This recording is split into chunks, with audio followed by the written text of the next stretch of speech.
what if I was able to trust 1% more today? What what would it feel like if I trusted more? What would it feel like to be fully surrendered and just flowing with this river of life that is always flowing, this current of Yeah. energy I'm always connected to. And that I talk a lot about Abraham Hicks teachings, and that's kind of really how I tied all this together. It was like, oh wow, this stream of well-being, God, the universe, it always is here. It's Yeah. always available to me. It's always flowing to me, and it's my choice to let that in. Welcome back to the Power and Purpose podcast. I'm super excited for today's guest. I have Loren. Loren, pronounce your beautiful last name for us. It is Cellentani. Cellentani. Ooh, I like that. So super excited to have you on today. I was on your podcast not too long ago, so I'm just super glad that we got connected some time ago because we have so much in common too. I feel like, at least vibrationally, maybe not on paper. But I have a signature question that I like to ask all of my guests, and it could be practical or philosophical, whatever floats your boat. Who are you and who are you not? I really love this question. Okay, so my podcast is called the Sovereign Self Podcast, and there's a reason for that because I believe each and every one of us is a sovereign being, meaning we create our own reality. We are the rulers of our own domain. And so we are so sovereign, we are so free that we can actually start to believe what we actually are not, which is a victim to our world, a Mm, victim to our circumstances that we can't change. Everything's happening to us. So I would say, me and everybody listening, you are your sovereign self. And for me, it's just asking myself, am I being a victim or am I being my sovereign self every moment? And if we just ended the podcast here, you're like, your life would completely change if you start asking yourself that every day. I love that. I love that. I have a version of that that I do too. It's like I wake up in the morning and I ask myself, am I choosing empowerment or disempowerment? Mm-hmm. Mm-hmm. And there was a couple times where I was like, I don't know if I could choose empowerment. And like I did a meditation and fell back asleep and then woke up on the right track, right? So yeah, I love that. And then did you answer the who are you not? I think you did a little bit. Do you Yeah. want to hone in on that a little bit more or Yeah. go Yeah, I complete? mean, the victim self, like I said, is when we're stuck in that state of like, oh, this is happening to me, nothing's gonna ever change, poor me, my circumstances, other people have to be a certain way. Listen, like I'm in a relationship and we're both on this spiritual journey, but there's still times when I'm like, if he could just act this certain way, this would be so much better. And then I have to pause and say, all right, Lauren, where's that coming from in the moment? And relationships are such a huge teacher. I think, especially for me, and especially as a driven woman, like Yeah. balancing that feminine energy and the victim self in relationships, but it's such a beautiful teacher, very challenging what a beautiful teacher. Beautiful teacher and Yeah. a beautiful process. You know, we all want the destination, but the process is beautiful too. Amazing. So you have an interesting story. You had a diagnosis that kind of led you into everything that you're doing now. And so Mhm. tell us about that. What was that? So, I'd already been on the spiritual journey for almost, like, a decade at that point. It was in my I think I was in my early 30s at this point. And, you know, I still working part-time or full-time, but had my business part-time helping women with their anxiety. That was my journey. And I was still really scared to put myself out there. I'd had my podcast at that point and it was really successful, but the business, like actually to receive, speaking of that feminine energy. And so throughout my journey, I had dealt with different issues like with that feminine energy, especially with root and sacral chakras. And this was a diagnosis of cancerous cells in my uterus. And so that was a huge surprise to me. I was very healthy, but I knew at an energetic level that it was the emotions that I was predominantly the vibrations every Mm, day that were part of my experience. Shame, fear, guilt, all of those really dense emotions. And I knew at that point, okay, I can't judge myself. I need to own where I am right now And that's a huge, huge thing of anybody's journey is, like you said, sometimes we wake up and we feel disempowered. We feel like the victim. And Mm, some days we might be able to flip that switch, go back to sleep, meditate, and feel better. And sometimes we don't. And we just got to start with where we're at. And that's where the magic can happen. So that's what I did is I made a promise to myself, no matter what needs to leave my life, no matter what I need to do, who I need to become, this is my journey to really loving myself, to really becoming who I'm meant to be this lifetime. And through that process, through that commitment, that devotion to myself, my mm, spiritual gifts started to activate. My body started moving weird, shaking during meditations and breath work. The Kundalini energy started to move through me. I ended up through this whole experience manifesting my partner, which is a whole nother story in and of itself. His middle name's Loren, Loren. Our birthdays are palindromes, like revert. It's crazy. We had like that story in and of itself proves to me you can't make this stuff up. I wasn't searching for a relationship. I wasn't searching for a completely new life, but through this contrasty experience that most people would be scared. I was scared. I was surprised was actually leading me. It was my spirit, my sovereign self saying, Loren, you are living in disalignment with who you already are. Here's the mm. breadcrumbs. So I started following them, and the momentum started to build and build and build. And, now it's what, 3, 4 years later, at least. And we're traveling full time around the country. I'm running my business full time. He's running his business, doing similar work. And I'm still on that journey of growing and expansion because it never ends. But now I get to, through my own experience, help guide other women, other light workers who are so sensitive, like I was and still am, into being that superpower, how to work with the emotional energy in order to heal and expand yourself, but also to be able to create from that authentic, that aligned place, that magnetic place, because whatever is active in you is active in the people that you are here to help guide as well, which is a huge Mhm. thing. We don't have to have it all completed. We just being authentic and maybe even a few steps ahead on the journey is so worth helping that person who's searching, who is ready to welcome you into their experience. Yeah. Oh, wow. That's so powerful. What a interesting journey that was for you. And you know, when you had the diagnosis and you were also engaging in the Kundalini as well, did you do you remember if you felt, that disempowerment, or were you just letting the Kundalini like take you and you were just totally present with that? Yes, as you probably know, yes and no. Um, I think at first I knew what was happening, little bits like my body would start shaking. I've had orgasmic experiences just laying there, the energy is flowing through your body. And as I started to get more comfortable with it, the energy started to get bigger and bigger. And there were times where, you know, you weren't in control. Yeah. And that surrender aspect is like I couldn't stop it if I wanted to. And so I know that was part of my journey. And we talked off air of like this kind of PTSD around it. But if you think of it this way, energy always matches up. So this Kundalini life force energy, which is you, it's the energy that runs through your chakras. Our prana, our life force energy is always with us. And when you start to activate that, this beautiful high vibration aligned energy starts flowing through your body. And it's going to shine a light on any of the denser vibrations like fear, Mhm. victimhood, shame, all that energy that I said I was pretty much living my life out of. Mhm. Um, if you walk into a dark cave, you turn on a flashlight, where does the darkness go?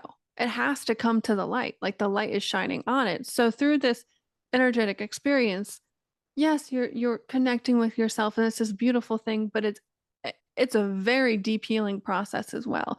It is literally pulling up millennia and lifetimes of stuff that's ready to be transmuted. It's my perspective has completely shifted it's not about things that you're ready to let go of. Yeah. Energy can't be created or destroyed. We don't, I'm not judging the shame. The shame is the same energy, but in a different state of pride and love and acceptance, or Yeah. whatever that positive side of the stick is. But a lot of my journey was learning, oh wow, now that I've kind of moved through that shame dense, now all this fear of surrender and really building this deep trust in that the universe, myself, everything is like how supported I actually am. Everything Yeah. is happening for me. And I really, I had some experiences where it was just, yes, it was energy moving through me, but it was literally waves of sheer terror moving through my body for hours. And it was, not to scare anybody, but it was like I had to learn to surrender. And it was such a beautiful teacher that through those experiences, I had to be like, okay, this is happening for me. I'm not a victim to this experience. What is this trying to show me? What is actually happening here? Instead of, for a little bit, I kind of took a step back and got scared and went into, wanted to go hide through, oh my gosh, what's happening? What I thought my Mm. life was this magical orgasmic experience. No, this is what had to come up to show me that next step in the journey, what was ready to be alchemized. And that's why I really love working with the body in the emotions, because you don't need the Kundalini awakening or the spiritual, mystical experiences, which are great and super powerful. But it's about who you're being every moment, who you're being every day, how you're feeling, and just owning how you feel. And that's really just kind of chipping away at the block, at the granite, to really mold who you're being, because your emotions, literal the word, energy and motion. So Hmm. when we work with our emotions, we are working with that same energy. Yeah. So beautiful. And, you know, people can be so disconnected from the body. Well, both. They can be disconnected from the body and emotions. Um, what do you see often, like when we're working with the body, like where are people kind of like before they start to really embrace somatic work or Kundalini? Hmm. Kind of like what's the progress, and then kind of how does it where what are some of what does the transformation look like or feel like to the person typically when you're helping people with this type of work? I think the first stage is just being okay to be in your body, which sounds silly, but even if you've been on the That's spiritual a long journey. process for some people. That is not silly. I know. And I'd been Yeah, a meditator for years, but it was like, yes, I'd feel relaxed, but it was like, let's go outside and, and method not of actually, disassociation for sure. It yeah, depends. Depends. Yep. Hmm. it depends. And some, not all the time for me, but what I find is like, myself included, we're addicted to the stress. We're addicted to the anxious lack, the rushing around. Got to do more. There's never enough time. There's not Yeah. enough, but we're literally addicted to it. So that's a huge first step. It's just learning to be present in your body. Yoga nidra, which is like a just a body scan. Open Focus is a great book. A lot of research done around just being able to focus on different parts of your body and expand your focus out can Yeah. actually shift your brainwave state really, really easily. So I would say that is a beautiful foundation, because when you start to kind of either do breath work or different somatic movements, what I find a lot of my clients and my journey too is like all of that energy and your also your spiritual gifts are just like they're ready, like they're waiting for you. And it's just sometimes it kind of feels like the floodgates at first. One of my clients, she was really resisting doing breath work. And Mm. she was just like, I don't know why. I just gotta sit down and commit to it. And as soon as she really did, she started her Claire started to awaken. She started to spirit started to come in and want to connect with her. She started smelling cigarette smoke, and like her grandpa was there trying to talk to her, like all of these things that were ready right there, but she'd been avoiding. And this is like a tale as old as time with a lot of the women I work with. It's like we're avoiding feeling what's actually there, because that's like where our power is. That's where all these gifts are. And it's so much easier than our minds think it's going to be. So when we establish how to regulate our emotions, when we establish how to actually feel relaxed in our body, when we have these experiences, whether it's the Kundalini, start talking to spirit, Yeah. whatever it is, we can start to regulate and that know that we are in control, that we are the sovereign being and nothing can happen without, our full permission. So I see that transformation. A lot of people have these gifts or even just the inspired ideas and directions and clarity on your purpose. I mean, and a beautiful side effect, not even a side effect, is you start to feel better. You Yeah. start to build the Or it's momentum. like automatically part of the process. Yeah, It just it's like comes. that. Yeah. Yeah. Yeah, so beautiful, and you mentioned yoga nidra, and I love it now. Like now, I dive in, and it's also my gateway to doing like astral traveling now and all of that. But believe it or not, this is an example to Loren's point that just starting with the body, it's not as easy as it sounds. My first time doing yoga nidra, I actually got so frustrated. I was like, this is so stupid. Like, I was like, like I put on the thing and I'm like, no, I don't need to breathe. And, I don't know what the instructions were, like going through the different part. Like, I got really frustrated with the body scan, and that was that resistance, right? That was like my brain being like, what is this? I don't want to do this. I'm not used to doing this. This doesn't feel safe, da, da, da. So, and I probably didn't come back to it for like years. And this was kind of before I really um had my official awakening where I was like kind of blasted open. My heart chakra was kind of like cleared, and there was a lot of work that I did within a 7-day period that allowed me to have like a consistent spiritual awakening for a couple of days. But anyway, that's just to Loren's point, being in the body is the first step. But yeah, that transformation is beautiful. It's a clearing out process. It's emotional alchemy. It's transmuting those emotions, and all we have to do is process emotions. I saw a quote recently, or I don't know if it was a quote or if it's in one of the books that I was reading, and you could tell me your thoughts on this. And I believe it to like be so true. It's like our emotions can be processed in seconds. Hmm. Literally our mind or the resistance that kind of locks it in the body. It stops. There's 3 steps to the emotional process. Like on step 2 or 3, it can kind of interfere, lock it and block it. And then it's kind of like stuck in our body or somewhere. And that's where we kind of get these back pains or whatever is happening. But yeah, what are your thoughts on that? It's like the emotional process can, if you allow it and surrender to it, can happen in seconds. It's the mind or the resistance that can draw that out to like weeks, months, or years. Yep. We're literally recreating it at that point. We are, Yeah. I don't want to say faking it because it feels very real. Mhm. There's actual research. I forget the studies, but I'm sure that's roughly quoting what researchers want is like, I forget what it is, but it's like less than a minute. If you Yeah. truly feel whatever's coming up, less than a minute. Anything more than that, we're recreating it. So what does Right. that actually mean? Well, I referenced, hey, I had to own the fact that I was addicted to stress. I was addicted to feeling afraid or ashamed because that's just what we're used to. And when we Right. start to break out of those patterns, those habits, that's when our ego, like you said, Vanessa, when you started to do the yoga nidra, your mind was like, this is stupid. Why do I need to do this? I'm being resistant because you're actually going beyond what's normal for us. Your Right. It was, ego, our sense of self are here just to maintain the status quo, to keep us safe, make sure we don't run out in traffic and get hit by a car. Like it's here to protect us, but I also attune it to a barking dog. When the mailman comes to the door, Amazon Prime person comes to the door, the dog's gonna alert you, it's gonna bark, and then the mailman walks away and the dog calms down. In those situations, when we're triggered or when we're doing something new that we're actually coming back to our bodies, our minds are going to want to try to tell us this is silly. They're going to want to resist it. They're going to want to, oh, my nose is actually itching right now when it's really not. Like it's what I want to distract you from actually being present because you are shifting the energy. You are changing your state of being into something new.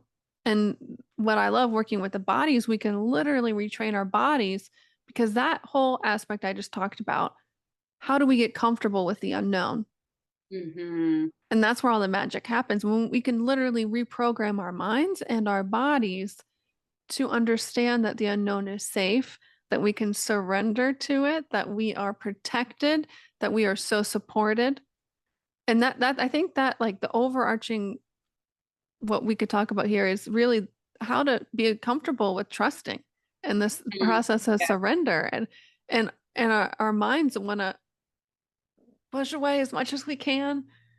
But when we start to really practice and become really the trainer of ourselves, little side note, but it's not a side note. My partner has been really watching a bunch of Cesar Millan videos, the dog whisperer, and we are just like blown away. It's like watching Dr. Joe Dispenza, or like another meditation, or self-help expert. The way that he talks about training the dogs, and how you have to be in your confident energy. You have to be in this dominant energy, but not from an angry or defensive place, but you have to own who you are, and the dog's energy will match yours. So if you guys, if you just want to go watch some Cesar Millan, that's going to really help you learn a lot about yourself. Us watching YouTube clips of him, this past few weeks, we were like, wow, this is exactly the process of changing your habits, changing yourself, changing who you're going to be. Yeah, so interesting, and I haven't seen it, so I might tap in on that to see. So we talked about, when you are doing these practices, kind of waking up the body, unpacking some of those suppressed emotions, those repressed emotions, and it is especially the ones from the past, like there is going to be a little bit of a backup, would you Yeah. say? Yeah. And um and you mentioned like you had some panic or some stress when, when it was kind of like coming out. What are some ways to, yes, trusting, what are some other ways, or what does trust look like in those moments? Hmm. Well, I think for me, the tool in that moment to remind myself is going back to the breath. Mm, And I notice myself now, even when I'm not conscious, it's my subconscious kind of moving through and I'm full surrender. I notice my breath changes to very slow, very like almost box breathing to help regulate my body. So the tools that you practice outside of these experiences, they're going to become a part of who you are. So yeah. that's going to, so in those moments you have the tools to actually regulate. But trust in those moments, for me, I mean, it's built, I had to work really hard to build this muscle consciously. So when the subconscious and the mystical started to come up, I could trust. So if people feel the same way with the surrender and the trust aspect, start to make a list of every time you listen to yourself, your intuition, or maybe you felt something and you didn't listen to it. And then later on, you're like, oh, that's what was coming up. Start to make a list and you'll start to build more of an awareness. I call this a trusted truth list. You'll start to trust, oh my gosh, every single time my inner being, my higher self, universe, whatever you want to call it, has always had my back. It's always worked out. In fact, of course, it's always worked out. I'm here listening to this podcast right now. So if it has always worked out for me and I've been maybe most of the time resistant, raise your hand if you feel resistant to surrender, because we all do at times. What if I was able to trust 1% more today? What what would it feel like if I trusted more? What would it feel like to be fully surrendered and just flowing with this river of life that is always flowing, this current of energy I'm always connected to? And that I talk a lot about Abraham Hicks teachings, and that's kind of really how I tied all this together. It was like, oh wow, this stream of well-being, God, the universe, it always is here. It's Yeah. always available to me. It's always flowing to me. And it's my choice to let that in. It's my choice to align with that every single moment. And it's never, the universe is never judging me for being resistant for 2 days. And it's like, why haven't you connected to us? You're a bad person. No, it's not. that's probably a lot of religious stuff coming up for people, Yeah. but it's really this emotional guidance system leading us there. And that's what the emotions are, is like, just because you're sad and depressed or angry doesn't make you a bad person, doesn't make you less further along on your journey. We're always going to have the full wheelhouse of emotions.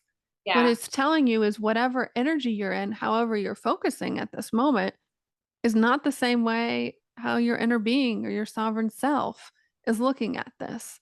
And it's literal a GPS. It's literally this guide map to help you. Oh, maybe I should tune in, work with my body. Maybe I should take 5 minutes and just sit and listen to the fan. Because when you start to look at yourself and those emotions from a different point of view as just this guidance system, Yeah. you can start to easily work with it and realize, this bringing this all back to the trust aspect, that our well-being, our happiness connected to source is like a cork floating in the water.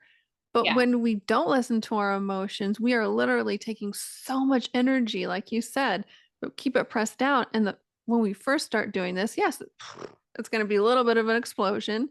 But Yeah. when we start to build that practice of, oh, I'm pressing that cork down, I'm just going to take a few breaths, relax, and how easily that cork can float to the surface again, because that's our natural state. Yeah. Beautiful. And what was a recent personal example of an emotion that you worked through somatically or with Kundalini? Hmm. And what was that like? I would say, so last week, my parents' dog passed away, and I'm in my mid 30s now, but they got him when I was still in college. So he lived a very long life, almost 16 years old. And so he's been part of the family my whole adult life. And this past month before, I was feeling a lot of grief, a lot of sadness, and I didn't know why. I didn't know what was coming up. So, um, for me, when I feel sadness or depression or like heavier emotions, a somatic exercise in any state that really helps is just shaking, just jumping around. I take, after my breath work, after my meditations, I get up, put on some dance music, and I just jump for at least one or two songs to just shake that energy up. Not to avoid feeling it, but to actually start to allow it to move and process, for me to see what that diamond is underneath that pressure, underneath all that time. And it really just helps you clear your energy, clear your mind. Um, and then it was last week he passed away, and I was like, oh my gosh, my body was processing this weeks beforehand, and I didn't know what was happening. And, now I feel it was a sad experience. And I know people who have animals, it's a family member. Yeah. But I'm happy he's in a better place. He's running around having fun now, but the gratitude that I had was on the other side of that sadness of everything in life changes. Nothing's ever really gone, but who do I want to be in this moment? Who do I want to be in this life? Like, it's not about what I'm achieving, but it's the kind of person that I'm being in the moment. And so that was really that alchemization of that energy and that sadness of that loss and that grief. And it was like, no, nothing's forever. And that's that beautiful gift that we have this in this life, is that constant change, and we get to choose who we want to be. So that really helped me with like I love this renewed sense of gratitude and appreciation for the process, for the moment. Yes, I love that. And it's so similar to an experience I also had too recently in January.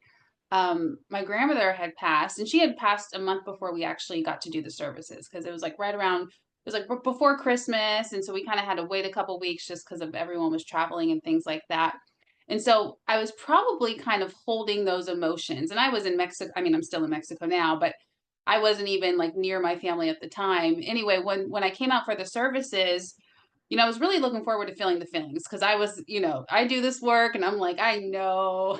I try to give myself space, but I know it's just kind of clogged in there. So the week of her services, and we had like multiple services for her, I every morning I was doing Kundalini yoga. And yes, it was giving me a boost. I was feeling great. And I wasn't doing it to feel great and bypass the grief that I was feeling it for my grandmother. I was just doing it just to see what would happen.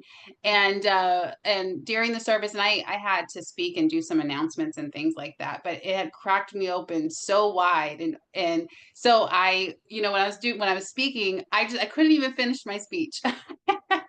But I have, by the way, guys, like I loved it. It was beautiful. I felt like I was crying. I probably said 2 or 3 or 4 words, not even a full sentence. And I had already started like bawling and crying as I was speaking. And I was the first person to go up there. I mean, I kind of like I own this moment because I'm like, yeah, I was an emotional leader that day. Like I was like, yes, like I couldn't, someone else, my dad or my sister who was standing next to me, I think they finished whatever I was supposed to say. But and it just cracked me wide open, that Kundalini practice that I was Yeah. doing all week long in that morning, and everything. And then actually the whole service, I think I was crying through the whole thing, but it just had to come all out. And by the time the service was done, even till this day, I feel so much gratitude for my grandmother. And there was a couple times where I was checking a couple weeks later, like, is the grief still there? Maybe I'm suppressing it some more. I was kind of like doubting myself. And I'm like, no, all that's coming through is just gratitude and love and acceptance for her passing and acceptance for where she's at. There's no regret. There's missing her was not, it wasn't like, oh, I wish she was here. It was just like, I'm cherishing those moments. So just amazing experience. And it was so similar to what you went through last week. So I love that we're using these as examples. And grief is an emotion that's so common for all of us because we all love so deeply our pets, our loved ones, and grief is a form of love when you're going through it. So amazing stuff. Thank you for sharing that. Thank you Yeah. for sharing too. I know Yeah, and it it's just goes beautiful to portal. show. Thank you. Yeah, yeah. It just goes to show that when we really use the body to integrate the emotion, it allows us to experience it and process it. So for anyone's like, okay, if emotions only take a couple seconds, Loren and Vanessa said it's less than a minute. Then what do I do? How do I get there? It's body breathing, no yoga nidra, Kundalini. There's so many different tools. Working with Loren, all the things. Yeah, and then what are some challenges? I don't know if we really honed in on challenges, but what are some of the, I know we talked about one, like maybe a little bit of stress or anxiety happening when you're finally feeling. Are there any other challenges that you want to mention? I think, as sensitive people, I'm sure everybody listening to the show can relate. It's like I almost was afraid to crack all the way open, like you said, like I don't, you know, mm, how am I gonna feel? And I think there are waves of when there are strong emotions, like especially for women, we suppress a lot of anger. At least I did. And through this, That's after the real. fear, Most of them do, yeah. and I was so freaking surprised after the fear, and I started we're working through that. And then the anger was this huge theme in my life. And I was like, where is this coming from? I knew where it was coming from, but I was like, is this really who I am? Like, I was like, really like, it was so all consuming. So just remember when there's a constant theme or emotional state that it's coming up because that's how powerful you are. If you feel so vivid, like anxiety and anger in their own rights can feel so powerful and strong. Well, if we just realize, oh, this is how powerful and how much energy is moving through me, and just by feeling this and being present and alchemizing it, I actually can start to move that power towards how I want to focus, who I want to be, more in alignment with my higher self, which for me is, feeling confident, the freedom to do and be whatever, whenever I want. Instead of feeling, trapped by my emotions and my circumstances. So for me, I think for people listening is like you think that you've gone through your spiritual awakening. You think that it's over, but there's always going to be a dark night. There's always going to be some new challenge because without that, we wouldn't grow.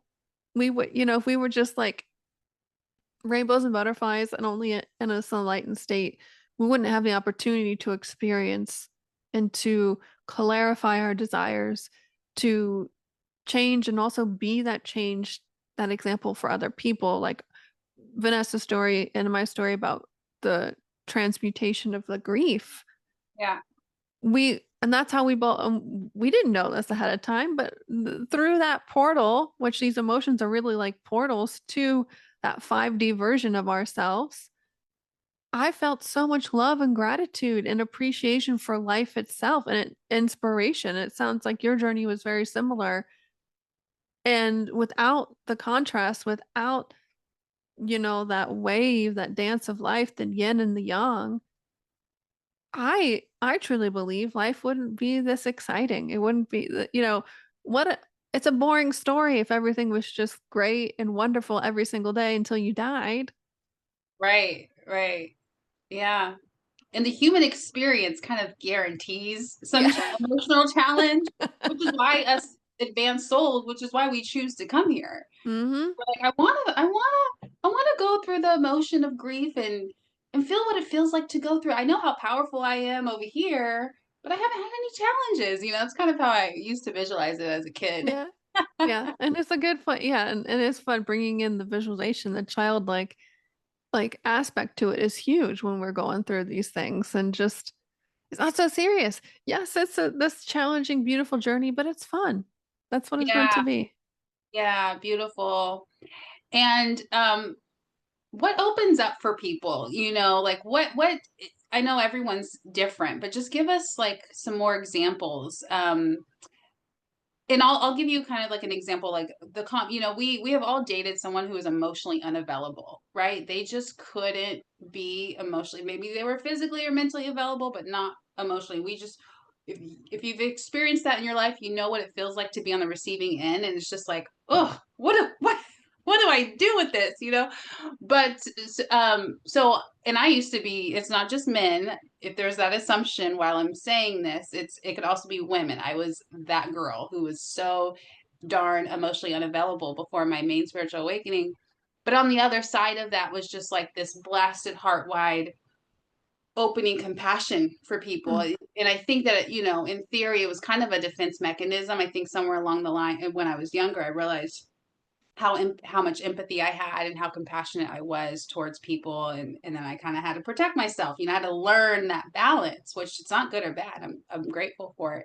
But what are some of the feedback that you get? Like, are people like, oh my God, I feel turned on now. Like my sexuality has returned, my playfulness has returned. What do you kind of hear?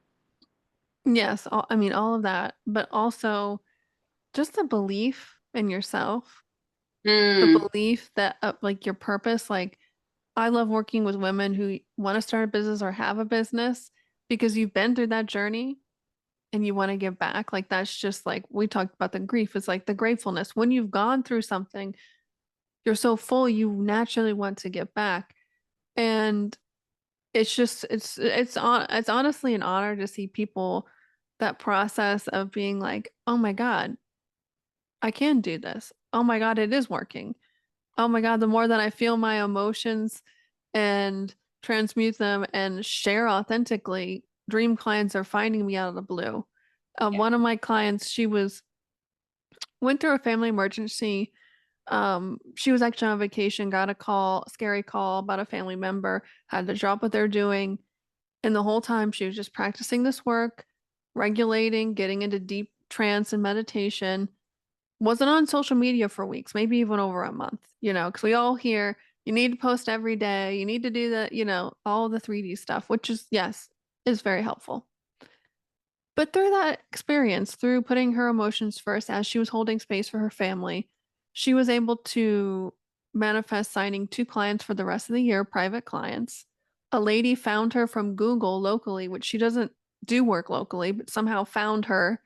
People from podcasts she'd been on years ago, 2, 3 years ago, were emailing her about it. So she had all of these clients, dream clients, like love. VIP high ticket clients coming because she was just so focused on honoring where she was at, Yeah. feeling those emotions, just like we talked about the grief examples. She was being present with that container, with that portal. And because she was being who she truly is in those moments, for me, that state is being a millionaire mom. I'm not a millionaire, I'm not a mom yet, but I know what that feeling is.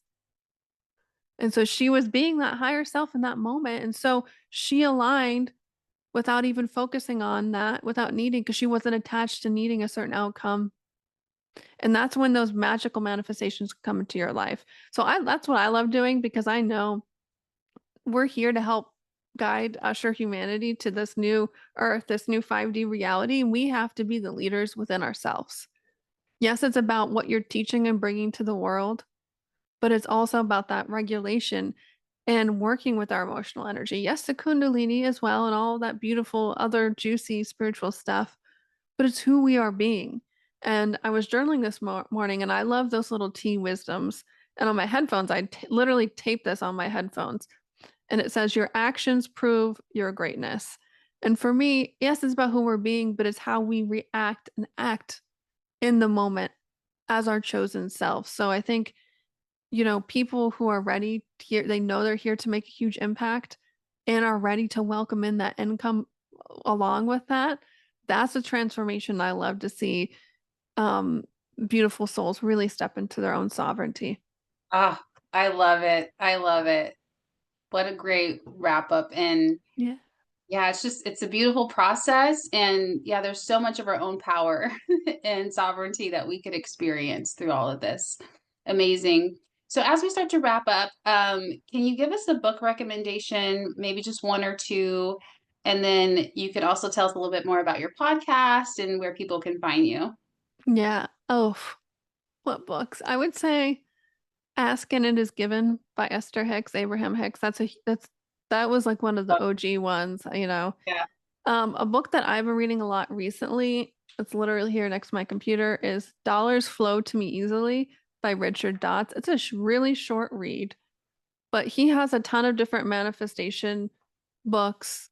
They're just what I love now is I love reading things. Yes, I love learning new things, but I love reading things that are just reminding me, oh, you're already connected to the stream of abundance. You're already in that state. It's just about there's nothing to change or fix.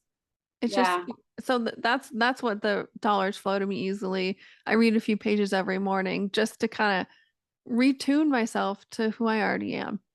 Yeah. We need those reminders, that Yeah. remembrance. It's Yes. powerful. And my podcast, I almost forgot. My podcast is called The Sovereign Self Show.